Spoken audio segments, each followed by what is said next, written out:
Now today we're going to be talking about detangling and length retention. I get asked a bunch of questions about length retention and how do I get to grow my hair, how do I keep my length as low porosity girly. But we're going to do all of that while I detangle my hair. Products that I'm going to be using today, of course some water, my unbrushed brush, some clips, but the main star of the show, the African Pride Pre-Poo Detangler. This has aloe and coconut water in it. I don't know about this coconut, but we can see about this aloe. It's very slippery. This means it has a great slip and it smells really good too. Before we start, I need to describe what low porosity is. Low porosity hair is just when our hair shafts are tightly closed, so it's really difficult for moisture and products to penetrate our scalp. And oftentimes, a lot of people would suffer from puffy roots, defined ends, and also dry hair. My hair has always been this long, and I've never done any special recipe to grow my hair. But there are some things that I did to maintain my length and to ensure that my hair is healthy. The first segment that I want to talk about is detangling. Why do we need to detangle our hair? You're getting rid of all of that dead hair and you're getting rid of any tangles. This also helps prep for any new styles that you're wanting to do. When I am detangling my hair, I used to just finger detangle, but until I got the unbrushed brush, this is the only thing that I use to detangle my hair. And I know a lot of people would say, oh, using tools to detangle your hair is so bad, like you should only finger detangle. Look, if you have a lot of hair and then your hair is thick, nobody wants to sit there half the day trying to detangle some hair. And then with the unbrushed, it literally only takes about 30 minutes to fully detangle my hair completely. Detangling your hair, you can either opt for finger detangling or you can use the tools. Some other tools that you can use would be like a white tooth comb or some type of detangling brush, but you just have to be careful because if you do not use the right tools to detangle your hair, this will result in breakage. Now you can either opt for finger detangling. However, if you don't have time or you don't want to sit there all day trying to detangle your hair just by your hands, you can go ahead and invest in a detangling brush. This one works really good. I will put this in the bio. You can get it from TikTok shop or Amazon. You see how this just glides through my hair effortlessly, okay? Number 2 is never detangle on dry hair. When you are detangling your hair, you need to either have water or you need to have some type of product to detangle your hair. Never ever ever detangle your hair on dry hair. That is a recipe for disaster. That is the number one thing that's going to have your hair break off. Don't detangle your hair dry.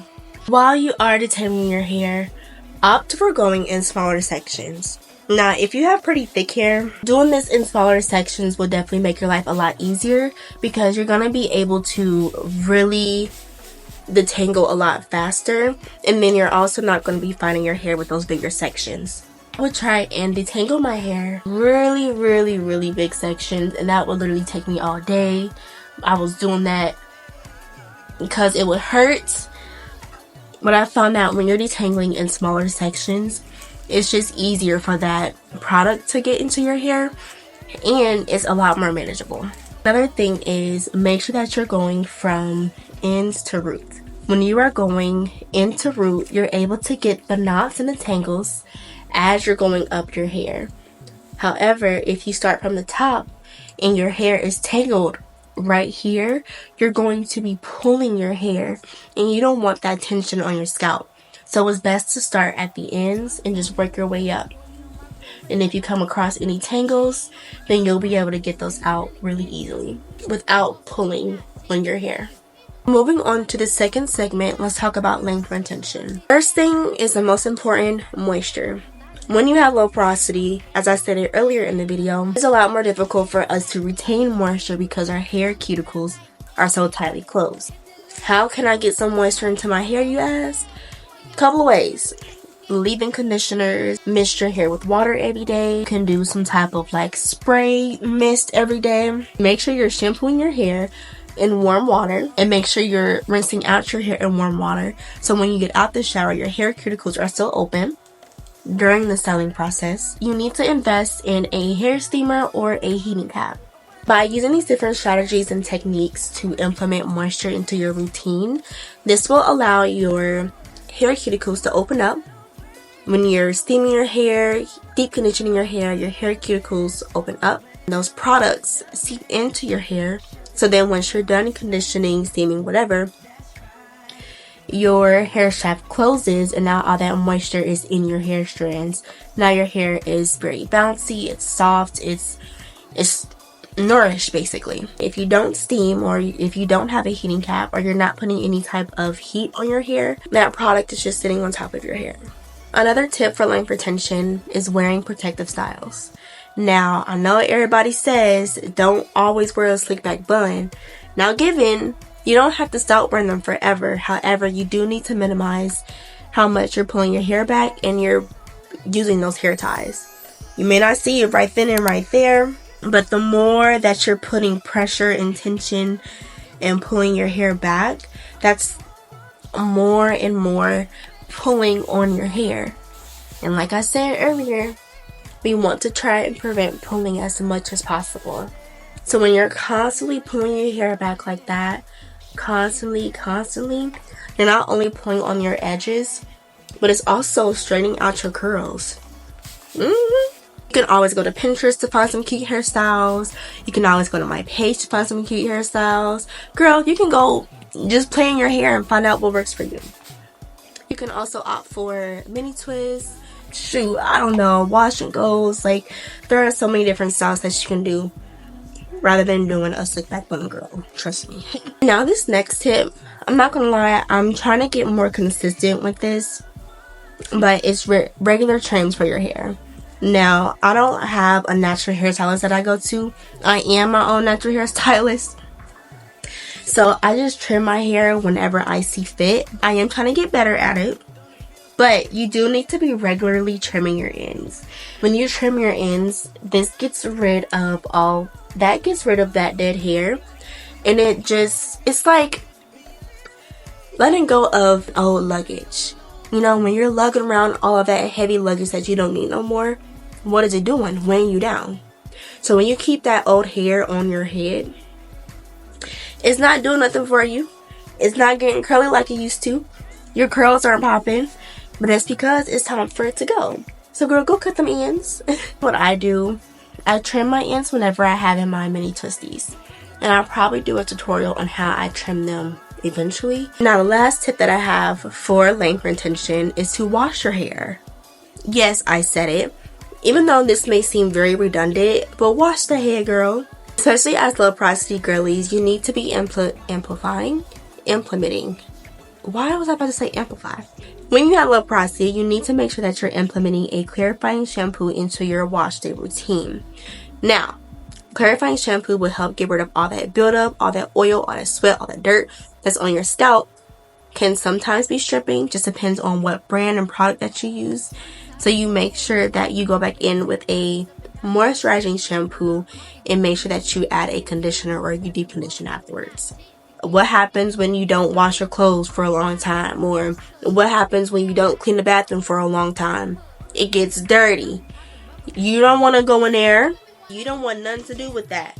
Gets rid of everything and you're starting fresh on a brand new clean slate. What happens when you refresh and you revive things? It grows. So that's just like what your hair does. It needs to be washed, it needs to be cleansed so it can grow longer and stronger.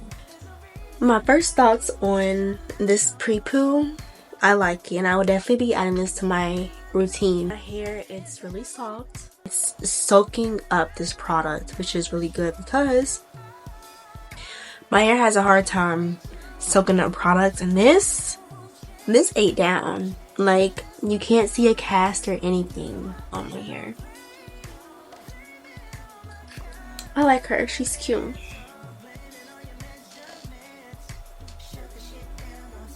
The last segment is preventing breakage and damage. When I was younger, I would always get my hair ironed out, and that was the main reason why I thought I had heat damage. I told myself, oh my gosh, I'm going to stop putting so much heat on my hair. But come to find out, it really wasn't because of the heat. It was because of my porosity. When you're using heat on your hair, you just need to make sure that you're using the right settings, the heat protectants, and you're limiting your heat usage, especially if you don't want to damage your curls. For me, I only iron out my hair once a year. Literally once a year. And I really don't even use a hair dryer like that. So I think I've just scared myself into getting heat damage. Another tip for preventing hair damage is to use the right hair products. For me personally, I don't really like to use creams unless I'm doing a twist out, and that's really about it. It is best to opt for products that are water-based, foams, and gels. These are lightweight, and since our hair is low porosity and we have a hard time soaking up products, those lightweight products, they'll sit on top of the hair, but they won't be as heavy as a cream or a butter. You want to opt for using creams or butters when you're doing twist outs or twisties, or even when you're conditioning your hair. We already kind of talked about this in the last segment, is to prevent super tight hairstyles. Now, not saying that you can't ever wear them again, but you need to limit your tight hairstyles. You want to reduce the tension on your edges and the rest of your hair, because that's going to pull on your hair strands, resulting in breakage. Last tip that I would have is your nighttime care. Now, this is very redundant, but you need to wear that scarf or that nightcap, girl. Now, me personally, I don't really wear my I don't really have my silk pillowcases on all the time, but I make sure that I'm always wearing my scarf or my bonnet. If I don't wear it, it just feels super weird, and it's just, no. When you're wearing your scarf or your bonnet, especially like a silk material, your hair is just going to glide across it. Rather, if you're going to wear like a cotton bonnet or no bonnet at all, when you're laying on that cotton, your hair is gliding against that cotton and it's super rough. And your hair is going to knot up and roll up and then eventually break off because it's so rough. That's why it is important to wear your scarves and your bonnets, ladies. To recap, you need to make sure that you're not using any super heavy products. Try and limit your tight hairstyles. Try and limit your heat tools. And also just pour love and care into your hair. If you love your hair, she's going to love you right back. So make sure that you're taking care of her. Have any other questions, comments, or concerns? Don't be afraid to leave us in the comment section, and I'll do my best to answer them the best that I can. Go ahead and follow me on all social media platforms at xaveriyaa. Kind of sprinkle it down here below. And then also go ahead and subscribe. Like, come on, girl. We got to stick together, especially in this low porosity community. But I'll talk to you guys later, and I hope you guys have a good night. Bye.